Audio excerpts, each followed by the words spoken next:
من الشیطان الرجیم بسم اللہ الرحمن الرحیم کما اخرجک ربک من بیتک بالحق، جیسے مال غنیمت کے بارے میں اختلاف ہوا ایسے ہی اللہ تعالی نے آپ کے رب نے آپ کو آپ کے گھر سے حق کے ساتھ نکالا۔ وَإِنَّ فَرِيقًا مِّنَ الْمُؤْمِنِينَ لَكَارِهُونَ، اور ایمان والوں کی ایک جماعت تو اس کو ناپسند کر رہی تھی۔ يُجَادِلُونَكَ فِي الْحَقِّ بَعْدَمَا تَبَيَّنَ، حق واضح ہو جانے کے باوجود وہ اس سلسلے میں آپ سے مباحثہ کر رہے تھے۔ کأنما یساقون الی الموت، گویا کہ ایسا لگ رہا تھا کہ ان کو موت کی طرف ہانک کر لے جایا جا رہا ہو۔ وہم ینظرون، اور وہ اپنی آنکھوں سے موت کو دیکھ رہے ہوں۔ محترم بزرگ عزیز دوستو، ان آیتوں سے اللہ تعالی نے غزوہ بدر کا تفصیلی واقعہ یہاں سے بیان فرمایا ہے۔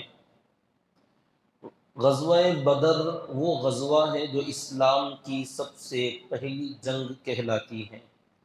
جو آدمی شروع ہی سے اس غزوے کو پڑھے گا یا اس کے بارے میں سنے گا، وہ شک و شبے میں، ڈاؤٹس میں مبتلا ہوگا، اور اسے طرح طرح کے اعتراض بھی ہوں گے کہ یہ کیسی جنگ تھی، کیا ضرورت تھی، کیوں گئے تھے۔ اس کے لیے ضروری ہوتا ہے کہ اس کا جو بیک گراؤنڈ جسے کہتے ہیں، اس واقعے کے پیش آنے سے پہلے کے جو حالات ہیں، ان تمام حالات کا اگر شروع سے یہاں تک کا مطالعہ کریں گے تب پتہ چلے گا کہ اس واقعے کی کتنی اہمیت تھی، اور اس میں کتنی اس کی ضرورت تھی، اور کتنا حق بجانب یہ فیصلہ تھا۔ اگر سیدھے صرف اس واقعے کو آدمی پڑھے اور اس واقعے کو اگر سنے گا تو بہت سارے سوال اور اعتراض پیدا ہوں گے۔ جیسے اللہ کے نبی صلی اللہ علیہ وسلم کا مدینہ منورہ کا دوسرا سال تھا، رمضان کا مہینہ، 12واں روزہ ہفتے کا دن تھا۔ تو اس دن آپ صلی اللہ علیہ وسلم نے حضرات صحابہ کرام سے مشورہ فرمایا کہ ہمیں اطلاع ملی ہے کہ ابو سفیان، مکے کا ایک بڑا سردار، پورے مکے والوں کا تجارت کا سامان فروخت کرنے کے لیے ملک شام لے کر گیا ہے۔ روایتوں میں آتا ہے کہ یہ قافلہ جو جاتا تھا، پورے مکے والوں کا اس کے اندر دخل ہوتا، سب پارٹنرشپ کے ساتھ اس کے اندر اپنا اپنا مال لگاتے تھے۔ جس کے پاس بھی تھوڑا بہت بھی مال ہوتا وہ اس قافلے میں اپنا مال انویسٹ کرتا، ڈالتا، کیونکہ معلوم تھا یہ قافلہ بہت سارے مال نفع کے ساتھ واپس آنے والا ہے۔ تو گویا یہ پورے مکے والوں کا، مالداروں کا، درمیانی مڈل کلاس لوگوں کا، اور چھوٹے غریب طبقے، سب لوگوں کا اس کے اندر مال شامل ہے، اور گویا پورے مکے کی ریڑھ کی ہڈی تھی یہ تجارت کا قافلہ۔ اب یہ ملک شام چلا گیا۔ ابو سفیان کے ساتھ 70 نوجوان تھے، اور بڑے بڑے سردار بھی اس کے اندر تھے، اس قافلے کی حفاظت کے لیے اور اسے دیکھ بھالی کرنے کے لیے اور وقت ضرورت مقابلہ کرنے کے لیے بھی۔ تجارت سے فارغ ہو کر نفع کے ساتھ یہ قافلہ واپس مکے کو جا رہا تھا۔ تو آپ کو یہ اطلاع ملی کہ یہ تو چلا گیا، واپس ہو رہا ہے، اور واپسی کا راستہ مدینہ منورہ ہی کی طرف سے آنے کا تھا۔ مکے سے ملک شام مدینے کے راستے سے جاتے تھے اور مدینے ہی سے واپس آنا تھا۔ جب یہ واپس ہو رہے تھے تو آپ نے مشورہ کیا، اور وہ مشورے کا دن تھا ہفتے کا، اور 12واں روزہ تھا۔ تو آپ نے جب مشورہ کیا تو یہی بات رکھی کہ مجھے اطلاع ملی ہے کہ یہ قافلہ آ رہا ہے، ہم جائیں گے اور اس قافلے پر حملہ کریں گے اور اس قافلے کا مال لوٹ لیں گے۔ تو دیکھیے، اگر صرف اتنا کوئی آدمی پڑھے گا تو یہاں سے کنفیوژن، یہاں سے اعتراض، سوال، پریشانی کہ اللہ کے نبی صلی اللہ علیہ وسلم کو کیا ضرورت تھی چپکے چپکے قافلے کو لوٹنے کی، کیا ضرورت پڑ گئی تھی اس طریقے سے لوگوں کو پریشان کرنے کی۔ نعوذ باللہ من ذالک۔ تو یہاں یہ اعتراض ہوتا ہے، اس کے لیے آپ کو 13 سال پیچھے جانا پڑے گا۔ یہ واقعہ آج کا آج چپکے چپکے پیدا نہیں ہو گیا، 13 سال پہلے یہ واقعہ شروع ہوا تھا، جب اللہ کے نبی صلی اللہ علیہ وسلم کو اللہ تعالیٰ نے نبوت کا پیغام دیا اور اعلان کرنے کے لیے کہا، اور آپ نے لوگوں کو دین کی دعوت دی، ایک اللہ کی پہچان کرائی۔ کوئی زبردستی نہیں تھی، کوئی لالچ نہیں تھا، کوئی ڈر اور خوف نہیں تھا، بس لوگوں کو سمجھاتے کہ دیکھو بھی یہ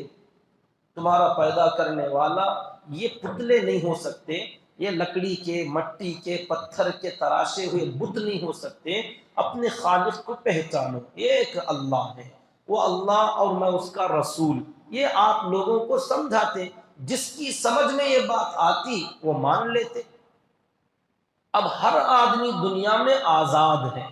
کوئی کسی پر زبردستی نہیں کر سکتا، ہر آدمی کو اللہ تعالیٰ نے آزاد پیدا فرمایا ہے، تو وہ اپنی زندگی میں کیا کھائے گا، کیا پہنے گا، کسے سجدہ کرے گا، کسے نہیں کرے گا، کسے مانے گا، کسے نہیں مانے گا، وہ اس کی مرضی ہوتی ہے۔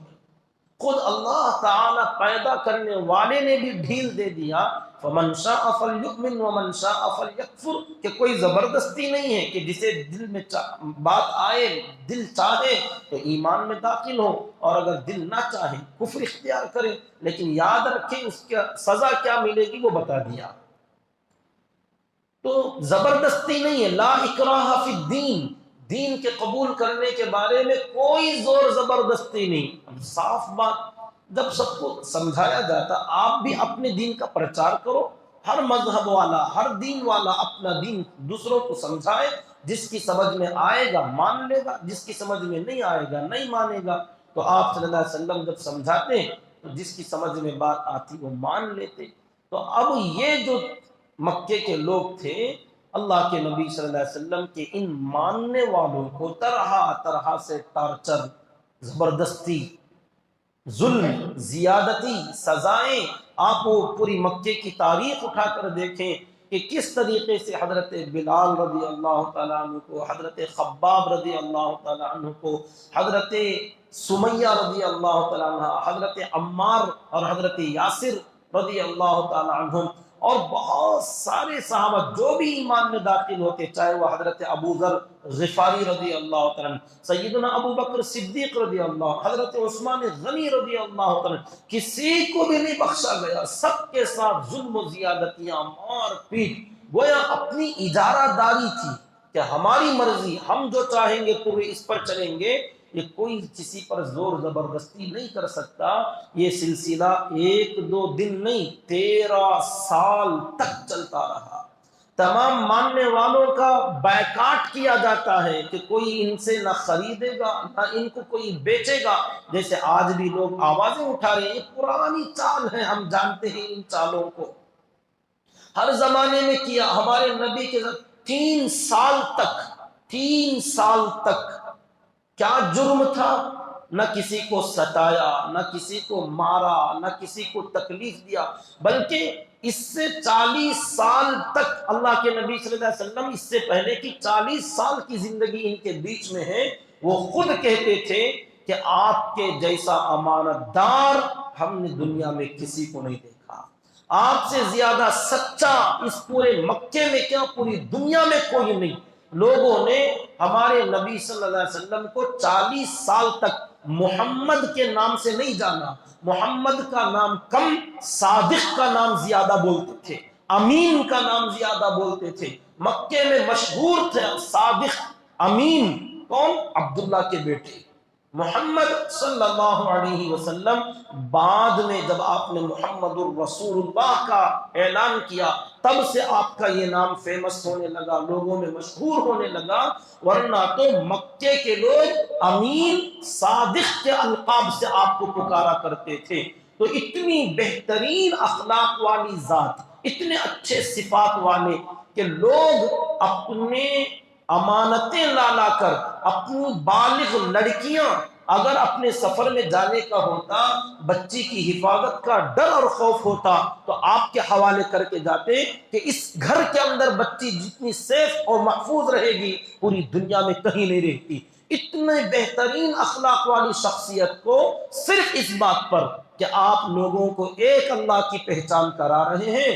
آپ کو اور آپ کے ماننے والوں کو ٹارچر اور ستانا، ظلم، زیادتیاں اور ظلم و زیادتیوں کی ایک داستان ہے۔ آپ پڑھ کر دیکھیں، رونگٹے کھڑے ہو جائیں گے۔ کوئی چپکے چپکے چھیڑ چھاڑ نہیں، دو چار تھپڑ نہیں، رات رات بھر بیڑیوں میں جکڑا جا رہا ہے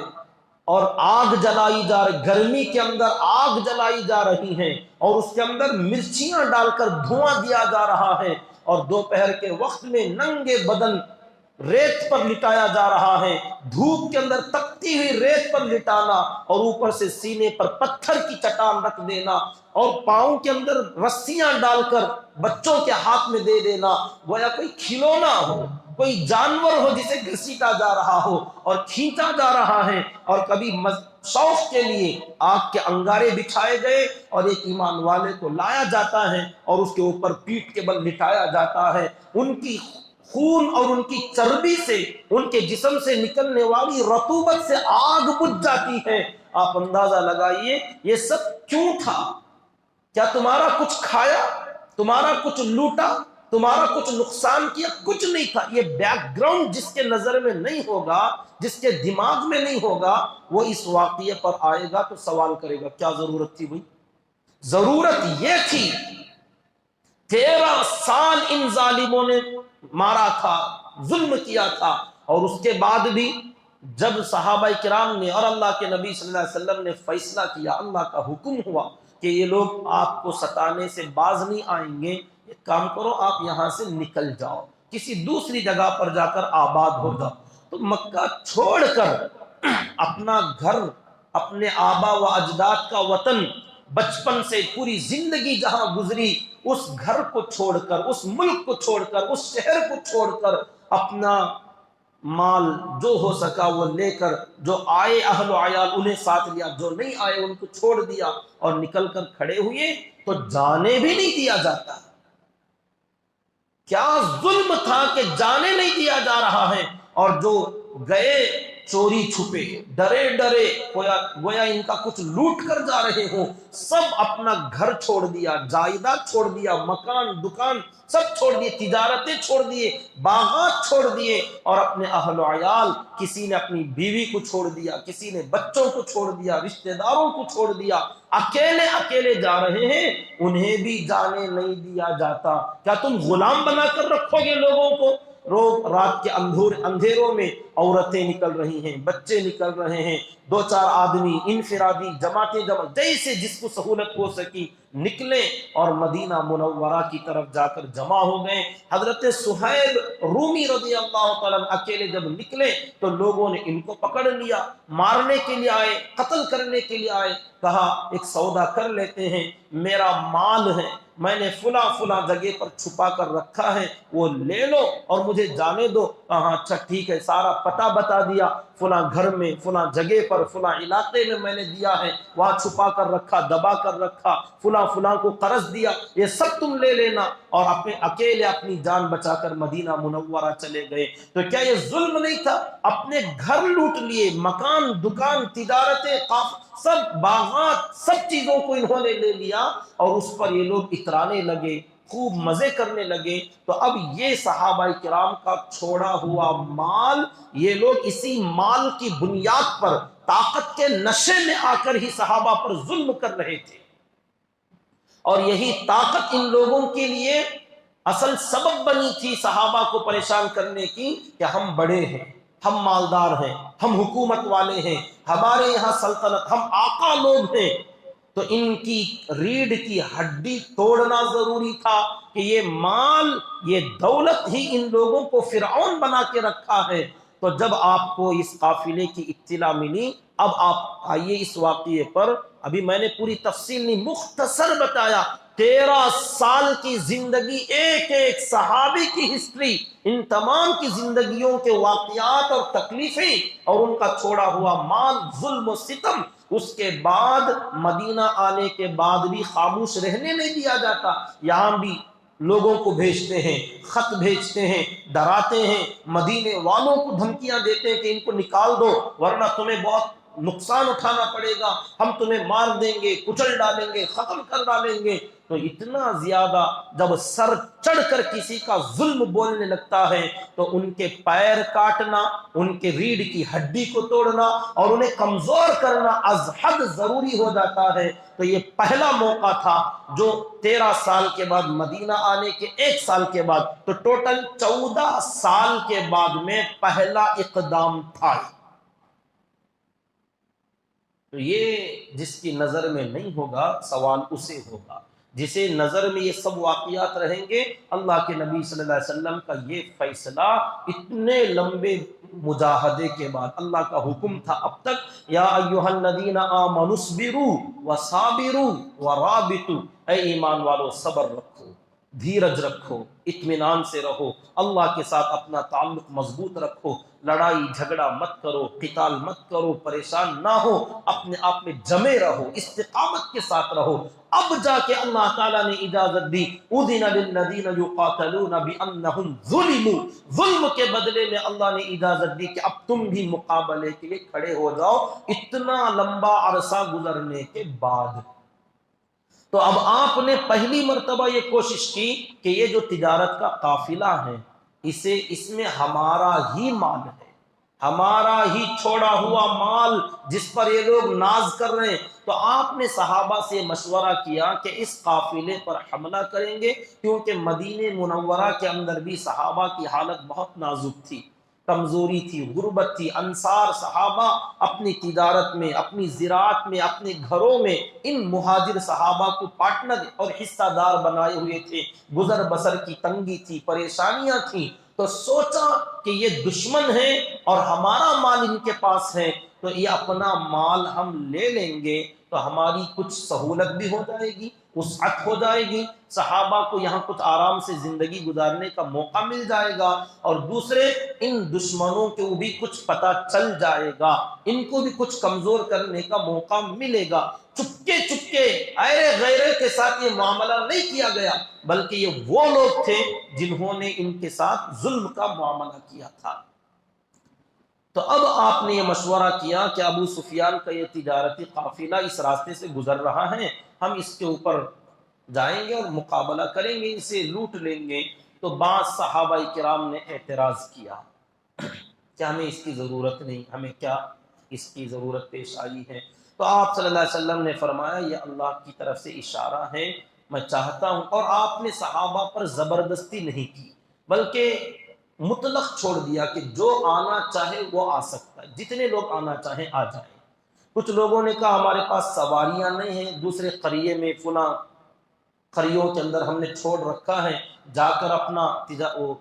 جانور لے کر آئیں۔ آپ نے فرمایا اتنا ٹائم نہیں ہے، جس کے پاس اب کے اب نکلنے کی گنجائش ہو، سواری موجود ہو، وہ نکل جائے۔ تو جو قافلہ آنن فانن ایک دن کے اندر جو تیار ہو سکا، اس قافلے کو لے کر آپ صلی اللہ علیہ وسلم روانہ ہو گئے۔ مدینہ منورہ سے باہر جانے کے بعد ایک صحابی کو آپ نے حکم دیا کہ پورے قافلے کی گنتی کرو کتنے لوگ آئے ہیں۔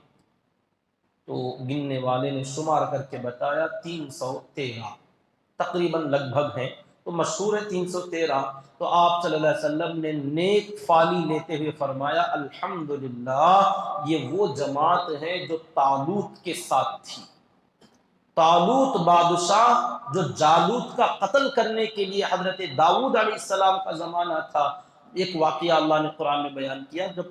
طالوت بادشاہ نے اپنی جماعت کو لے کر جالوت کا مقابلہ کیا تھا، تو آپ نے فرمایا طالوت کے ساتھ بھی 313 ہی تھے، اور وہ کم من فئۃ قلیلہ، کتنی ساری چھوٹی چھوٹی جماعتیں غلبت فئۃ کثیرہ، بڑی بڑی جماعتوں پر غالب آ گئیں، تو وہ جماعت بھی غالب آئی تھی، انشاءاللہ یہ جماعت بھی غالب آئے گی۔ آپ نے اس سے نیک فالی لی اور اللہ کا شکر ادا کیا، اور وہاں سے اب نکلنے کی ترتیب بنائی گئی۔ پورے 313 قافلے کے اندر 70 اونٹ تھے،